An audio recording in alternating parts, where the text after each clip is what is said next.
What's up, everybody?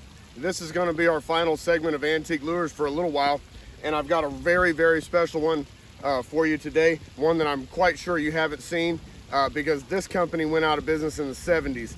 This is a creek chub injured minnow, and it's one you'll probably not going to see. Obviously, I've got the red and white.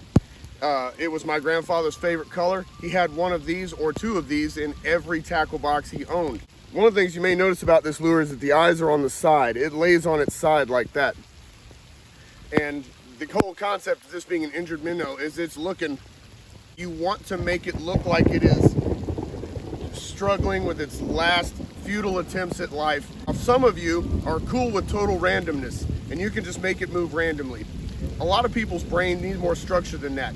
So if you need more structure to this, mathematical structure, work it in a 2-1-3, 2-1-3, 2-1-3 format like that, and vary up how hard you twitch it, okay? You're gonna have, your 1 is gonna be a hard one, your 2s and 3s are gonna be much softer. Here's what it's gonna look like.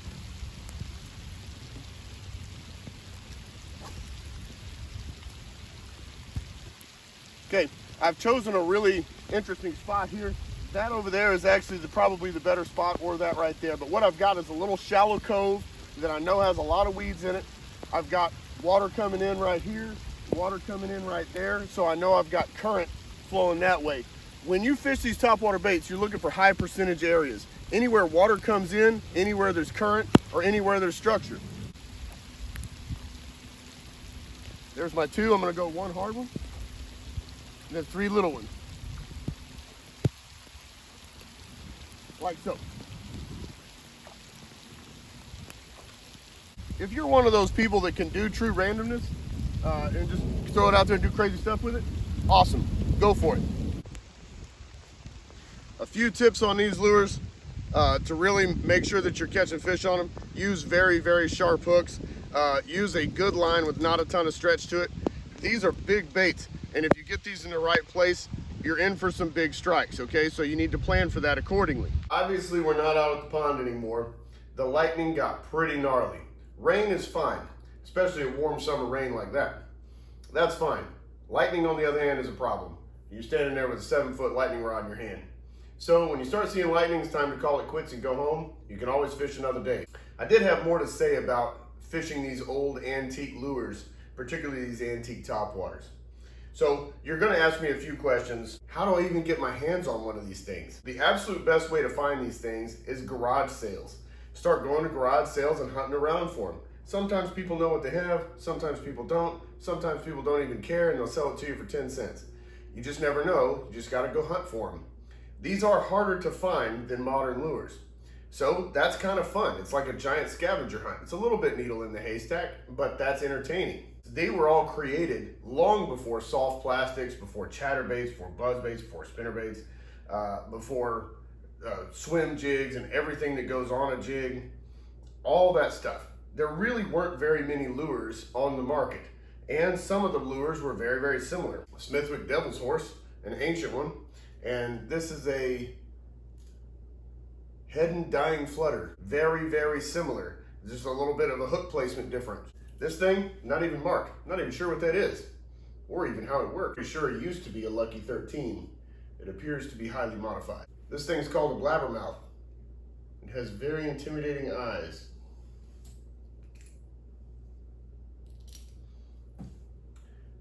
Head Wounded Spook. This one my grandfather used a JB weld to stick it back together. What you had to do with all these lures was learn how to use them. Like I said, there wasn't very much out there, so you had to get just a few lures, a few types of lures, and then get really, really good at using them in new and different ways to catch fish.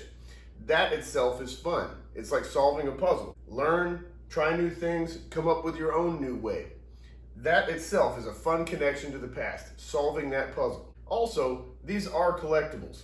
So as you get them, they only increase in value. If you get your hands on one, hang on to it. Maybe you'll pass it on to your grandchildren someday. Very first thing you need to do is start checking the eyelets, checking the hook mounts to make sure that they're tight. You may want to take the whole bait apart. With all antique lures, if you're going to use them to catch fish today, you need to replace the hooks. When you're looking at hook options, Nowadays, there's tons of size options.